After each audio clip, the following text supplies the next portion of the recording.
दोस्तों, very good evening, अस्सलाम वालेकुम, नमस्ते। मैं आप लोगों के साथ आज जुड़ी हूँ न्यू सेशन में। बहुत टाइम के बाद मेरा ये सेशन आया है, उसके लिए सॉरी, क्योंकि मैंने थोड़ा लेट कर दिया सेशन लाने में। तो आज मैं अपने इस क्लास में आप लोगों से करूँगी प्रस्तावना के ऊपर सवाल जवाब। और आज का जो मेरा सेशन है वो रहेगा प्रस्तावना क्या है, क्यों है, किस लिए है, ठीक है। और आज हम करेंगे प्रस्तावना के मुख्य बिंदुओं पर सवाल जवाब, और हम देखेंगे प्रस्तावना क्या है उदाहरण के साथ। तो इतने छोटे से टाइम में, क्योंकि टाइम कम है और काम हम लोगों को ज़्यादा करना है, तो मैं क्या करूँगी, आपको बहुत शॉर्ट तरीके से प्रस्तावना समझा दूँगी। पिछले टॉपिक में थोड़ा एक मैंने उदाहरण के साथ आप लोगों को संविधान समझा दिया था। आज का जो सेशन है उसमें मैं प्रस्तावना समझाऊंगी, देन नेक्स्ट सेशन में मैं आगे आगे चलती रहूँगी। तो आज मैं स्टार्ट करती हूँ, आप लोगों के साथ जुड़ती हूँ प्रस्तावना के लिए, ठीक है। तो आज हम देखते हैं कि प्रस्तावना क्या है। बहुत हैवी सा वर्ड हो जाता है प्रस्तावना, भारी लगता है सुनने में, यार प्रस्तावना कैसे पढ़ेंगे, कैसे समझेंगे। तो आपको बहुत ईजी तरीके से समझाती हूँ। प्रस्तावना को एक लाइन रट लो पहले तो। प्रस्तावना को संविधान की नींव माना जाता है, प्रस्तावना को संविधान की नींव माना जाता है। और नींव क्या होती है, जब हम कोई घर बनाते हैं, मकान बनाते हैं, तो उसमें जो लाइन होती है, घर बनाने से पहले ना 4 फुट नीचे ईंटें लगाई जाती हैं, मसाला लगाया जाता है, बिल्कुल प्रॉपर तरीके से नींव तैयार की जाती है, ताकि घर को खड़ा करने में कोई दिक्कत ना आए, ताकि घर हमारा मजबूत रहे और वो लाइफ टाइम तक चले। उसके लिए हमें पहले नींव को बनाना पड़ता है। इसी तरीके से संविधान में है। संविधान को मजबूत बनाने के लिए, संविधान को सुंदर बनाने के लिए प्रस्तावना को लाया गया है। और प्रस्तावना में क्या क्या लाया गया है वो मैं बताती चलती हूँ आपको। तो प्रस्तावना को नींव कहते हैं, ठीक है। नींव मैंने एक्सप्लेन कर ही दिया आप लोगों को। दूसरा क्या हो गया कि ये जो प्रस्तावना है ना, ये भारत की सबसे पहली और सबसे मुख्य धारा है। सबसे पहली भी है और सबसे मुख्य भी है। वो क्यों है? क्योंकि ये संविधान के लिए बहुत इम्पॉर्टेंट है। अगर प्रस्तावना नहीं होती तो हम नहीं समझ पाते कि संविधान में क्या क्या है, क्या क्या हमें दिया गया है, किस तरीके से संविधान को हमने सुंदर बनाया है। तो प्रस्तावना से हमें ये पता चला है। अब हम आते हैं प्रस्तावना के मुख्य बिंदुओं पर। तो प्रस्तावना में ना 4 बहुत इम्पॉर्टेंट मुख्य बिंदु दे रखे हैं। पहला मुख्य बिंदु आ जाता है संपूर्ण, प्रभुत्व, संपन्न।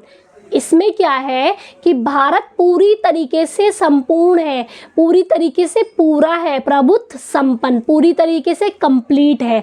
मतलब भारत के पास अपनी मुद्रा है, भारत के पास अपनी सरकार है, भारत के पास अपना संविधान है। मतलब भारत अपने आप में कंप्लीट है। भारत में हमें मतलब किसी और देश की ज़रूरत नहीं है, या किसी और देश को हमारे देश में दखल अंदाजी नहीं कर सकता, उसे इतनी परमिशन नहीं है, क्योंकि भारत अपने आप में पावरफुल है, अपने आप में कंप्लीट है, संपूर्ण है, पूरा है पूरी तरीके से। तो हम किसी देश के क्यों ही उधार लेंगे, या क्यों ही हम दूसरे देश के साथ वो रखें। हाँ, रिश्ता रिलेशन है, ठीक ठाक चल रहा है, बट नॉट इंटरफेयर। ना तो हम दूसरे देशों के साथ रिश्ता इंटरफेयर करते हैं, ना ही दूसरे देश हमारे चीज़ों में इंटरफेयर करते हैं। हमारे भारत में कुछ अगर होगा तो दूसरा देश इंटरफेयर करेगा? नहीं, हमारे पास ये नहीं है, क्योंकि हमारे पास सब कुछ है। हम क्यों किसी से बात करेंगे? जब हमारे पास कोई चीज़ नहीं होती है, जैसे कोई चीज़ नहीं है हमारे पास, भारत में मान लो कि अर्थव्यवस्था अच्छी नहीं है, तो हम क्या करेंगे, दूसरे देश के साथ कनेक्शन रखेंगे, ताकि वहाँ से हमें थोड़ा वर्क मिलता रहे, हमारे भारत में कंपनियाँ बढ़ती रहे, काम चलता रहे, लोगों की रोजगार बढ़ती रहे।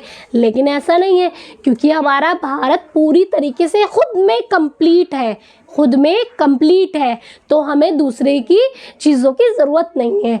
तो जो पहला पॉइंट भारत में बताया गया है वो यही है कि भारत अपने आप में कंप्लीट है। सेकंड पॉइंट में हमारा आता है समाजवादी। इसमें क्या आता है, एक समाज के सभी वर्ग, एक समाज में सभी वर्गों के लोग रहते हैं, और सभी वर्गों के लोगों को समान अवसर और समान सुविधाएं प्राप्त हैं। सब लोगों को, जैसे अलग अलग कैटेगरी के लोग हैं। अब ऐसा तो नहीं है कि नीची कास्ट के हैं या ऊंची कास्ट के हैं तो उनको सुविधाएं नहीं मिलेंगी। ये नीची कास्ट के, इनके घर में पानी नहीं आएगा, ये ऊंची कास्ट के, इनके घर में बिजली तेज़ आएगी और पानी भी अच्छा आएगा। नीची कास्ट के लोग हैं, उनके घर में बिजली नहीं आ रही है, पानी नहीं आ रहा, ऐसा नहीं है ना, क्योंकि उन लोगों को समान ही अवसर है। हमारा संविधान और वो प्रस्तावना ही इसलिए बनाई है कि सभी को एकत्रित रखा जा सके, एक बराबर रखा जा सके। तो समाजवाद में ये पॉइंट्स में हमें बताया गया है कि सभी को समान सुविधाएं और समान अवसर प्राप्त हैं। तीसरा पॉइंट हमारा आता है धर्मनिरपेक्ष। इसमें क्या है कि भारत ने किसी भी धर्म को मुख्य राज्य नहीं माना, किसी भी धर्म की कैटेगरी को नहीं समझा। भारत में क्या है कि सभी अलग अलग धर्म के लोग रहते हैं और सब अलग अलग धर्म के जो लोग हैं वो अपने अपने धर्म को अच्छे से वो करते हैं, मान्यता रखते हैं और निभाते हैं, ठीक है। लेकिन कोई ऐसा मुख्य धर्म नहीं है कि भारत ने उस पर थप्पा लगा दिया कि ये धर्म चलेगा, ऐसा कुछ नहीं है। भारत किसी धर्म को नहीं मानता, वो नहीं कहता कि हम किसी एक धर्म को माने, नहीं, हमारी जिसमें इच्छा है, हम जिसमें मानना चाहते हैं, हम उस धर्म को अपने साथ रखते हैं और उसी धर्म के आगे चलते हैं, उसी धर्म को हम चलाते हैं। पहला पॉइंट ये आ गया इसके अंदर और क्या है कि धर्म के ऊपर कभी भी भेदभाव नहीं होता। सब इक्वल धर्म के लोग, अलग अलग धर्म के लोग एक साथ रहते हैं, एक ही सबको न्याय कानून है, सबके साथ एक ही पालन किया जाता है, एक ही चीज़ का पालन किया जाता है, एक ही नियम का पालन किया जाता है। समान अवसर और समान सुविधाएं सबको समान ही है। धर्म के अकॉर्डिंग किसी के साथ कोई भेदभाव नहीं किया जाता। फोर्थ पॉइंट हमारा आ जाता है लोकतांत्रिक। तो लोकतांत्रिक में क्या होता है? लोकतांत्रिक लोगों की सरकार है, लोगों के लिए है और लोगों के द्वारा है। लोकतांत्रिक में जनता का आ जाता है कि जो हमारी जनता है वो अपने प्रतिनिधित्व को चुनती है। अपने प्रतिनिधित्व को जब जनता चुनती है तो उसके पास पूरा अधिकार है कि हाँ, वो अपनी पसंद का प्रतिनिधित्व चुन सकती है। जनता को लगता है कि ये हमारे लिए काम कर सकता है, ये हमारे लिए काम कर सकती है, तो वो उसी को वोट देगी, उसी को चुनेगी, ताकि एक प्रतिनिधित्व हो जाए और वो हम लोगों के लिए काम कर सके। मतलब जनता के द्वारा ही लोकतांत्रिक को बनाया गया है। संविधान को भी जनता के द्वारा ही बनाया गया है, जनता के लिए ही बनाया गया है। तो वो हमारा जो ये 4 पॉइंट्स थे, इन 4 पॉइंट में ना, 4 पॉइंट को संविधान में ना गणराज्य माना जाता है। बोलते हैं कि प्रभुत्व संपन्न समाजवादी धर्मनिरपेक्ष लोकतंत्र एक गणराज्य है। इन 4 पॉइंट्स को बहुत इंपॉर्टेंस दी गई है क्योंकि ये पॉइंट्स अपने आप में ही बहुत बड़ी भूमिका निभाते हैं। इन पॉइंट की बहुत वैल्यू है, बहुत ज़्यादा वैल्यू है हमारे संविधान में, क्योंकि ये 4 पॉइंट्स में आपने देखा होगा, इन 4 पॉइंट्स में ना भारत में प्रस्तावना में सिर्फ एक चीज़ एक्सप्लेन की जा रही है, वो ये कि सारा जो भारत है, सारा जो मुख्य लोग हैं, सभी को बहुत सारे अवसर प्राप्त हैं। तो हमारे जो भारत का संविधान है, संविधान की जो प्रस्तावना है, उसके अंदर ना बहुत सारे अवसर और सुविधाएं प्राप्त हैं। जैसे कि भारत के जो नागरिक हैं उनको राजनीतिक, सामाजिक, आर्थिक न्याय, समानता, स्वतंत्रता, न्याय, अधिकार, धर्म, विश्वास और उपासना की जो प्रतिष्ठा है उसके अवसर प्राप्त हैं, अवसर और सुविधाएं प्राप्त हैं। तो हमारी जो प्रस्तावना है ना, उसके अंदर एग्जैक्ट सारी चीज़ें क्लियर की गई हैं कि आपको क्या क्या चीज़ संविधान में मिल रही है और क्या क्या चीज़ आपको संविधान में चाहिए होगी। तो क्या है, जिन लोगों को नहीं पता है कि हमारे पास क्या क्या कानून है, क्या क्या चीज़ें हैं, तो हमारी जो प्रस्तावना है उसने एक्सप्लेन कर दिया। अब क्या है कि प्रस्तावना को ना 2 भागों में माना जाता है, 2 भागों में भी बांटा गया था। प्रस्तावना को 2 तरीके से देखा गया था। जैसे कि पहले भाग में लोग कहते हैं कि प्रस्तावना ना लोगों की इच्छा से लिखी गई गई है। प्रस्तावना किसी एक व्यक्ति या किसी एक समूह ने नहीं लिखी, प्रस्तावना लोगों की इच्छा से लिखी गई है और लोगों के द्वारा लिखी गई है। मतलब प्रस्तावना जब लिखी गई थी ना, तो उसमें लोगों के विचारों को ऐड किया गया था, लोगों के विचारों को देखा गया था, लोगों के विचारों को समझा गया था, तब प्रस्तावना लिखी गई थी। लोगों की कंडीशन क्या थी उस टाइम, लोगों के क्या क्या मतभेद चल रहे थे, क्या क्या लोगों के बीच में विचार चल रहे थे, उनको देखकर तब प्रस्तावना में ये ऐड किया गया था कि हमें क्या क्या चीज़ रखनी चाहिए जिससे भारत की नींव मजबूत हो सके और भारत भविष्य में आगे बढ़ सके।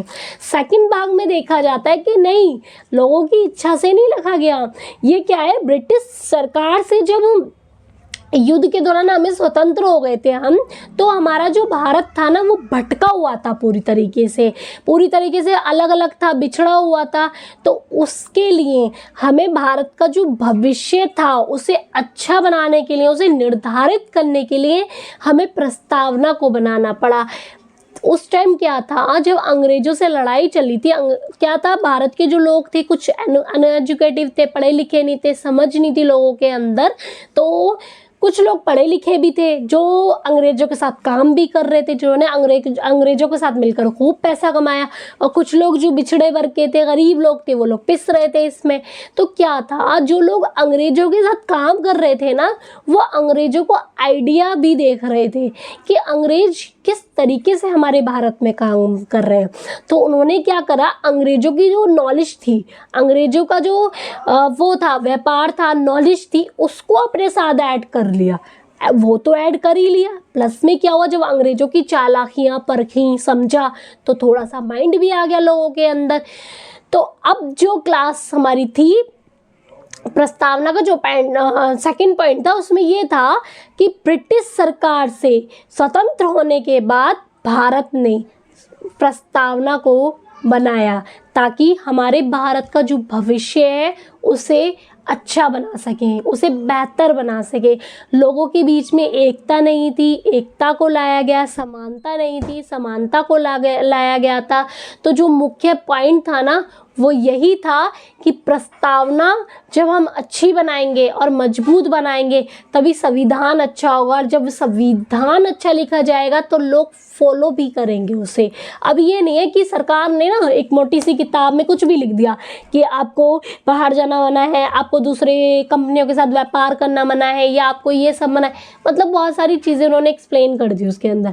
अब जनता तो पिस गई इस चक्कर में, जनता बाहर जाके, मतलब हम अभी फॉरेन के लिए अप्लाई नहीं कर सकते। हम अगर एजुकेटिव हैं और पढ़ चुके हैं, हम लोग अच्छी, हमारे पास स्टडी है, तो हम चाहते हैं कि हम फॉरेन में जाके पढ़ें, हमारे पास अधिकार है, हम पढ़ सकते हैं फॉरेन में, हम अप्लाई कर सकते हैं फॉरेन में। लेकिन अगर संविधान को ही इतना अच्छे से नहीं बनाया जाता, उसमें नहीं लिखा होता कि आपको स्वतंत्र हैं, आप समानता का अधिकार है, आपके पास सारे अधिकार हैं, आप सब कुछ कर सकते हैं, तो हम कैसे कर सकते थे, नहीं कर सकते थे ना। अब कर सकते हैं। इसीलिए जब प्रस्तावना बनाई गई थी ना, तो उसके एक एक मुख्य बिंदु को, एक एक पॉइंट्स को बहुत अच्छे से एक्सप्लेन करके लिखा गया। उसके अंदर एक तरीके से लोगों को समझाया गया कि प्रस्तावना जब लिखी गई तो लोगों की इच्छा भी उसमें मौजूद थी, कुछ मजबूरियां भी मौजूद थी, क्योंकि हमारा भारत बिखरा हुआ था, उसे जोड़ना भी था, उसे मजबूत भी बनाना था। तभी ये संविधान की जो प्रस्तावना है, इसे बेस्ट किया गया। तो मुझे उम्मीद है कि मेरे इस सेशन में आप प्रस्तावना को थोड़ा थोड़ा समझ चुके होंगे, पूरा नहीं, क्योंकि अभी बहुत सारी चीज़ें इसमें ऐड करनी है। अभी आर्टिकल है, अभी भाग है, इसमें बहुत सारी चीज़ें ऐड करनी है। तो सिर्फ मेरा जो बेसिक पॉइंट था वो ये था कि प्रस्तावना के अंदर क्या क्या था, क्या मुख्य पॉइंट थे, क्या लोगों की विचारधारा थी, ये मैंने आपको अपनी लैंग्वेज में थोड़ा समझा दिया है ईजी तरीके से। देन नेक्स्ट वीडियो में जो भी रहेगा मेरा ऑप्शंस, मैं आगे आपकी अपनी क्लास में कंटिन्यू करूँगी। तो दोस्तों, पहली बात तो ये कि आप लोग पूरी वीडियो देखा करें, क्योंकि जब तक पूरी वीडियो नहीं देखेंगे तो आप लोगों को समझ नहीं आएगा कि आखिर पढ़ाई में चल क्या रहा है। क्योंकि थोड़ी सी वीडियो देखने के बाद आप लोगों को लगता है कि थोड़ा सा कम पढ़ाया है, या थोड़ी सी क्लास में कुछ मिसिंग है, नहीं, क्योंकि जो मिसिंग चीज़ होती है ना मैं बीच में वो कवर कर देती हूँ। तो क्लास को पूरा देखा कीजिए। और प्लस में क्या है, आप लोगों से मैं ये कहना चाहती हूँ कि माइंडसेट तो आप लोगों का हो ही चुका है, माइंडसेट के साथ साथ आप अब पढ़ाई भी स्टार्ट कर दें, क्योंकि जो लोग 12th कर चुके हैं और जो लोग अभी भी घर में बैठे हैं, मैं उन लोगों के लिए भी नेक्स्ट सेशन में वीडियो लेकर आऊँगी और वो लोग भी अब मेहनत करना शुरू कर दें, क्योंकि घर में बैठ के कुछ नहीं मिलने वाला।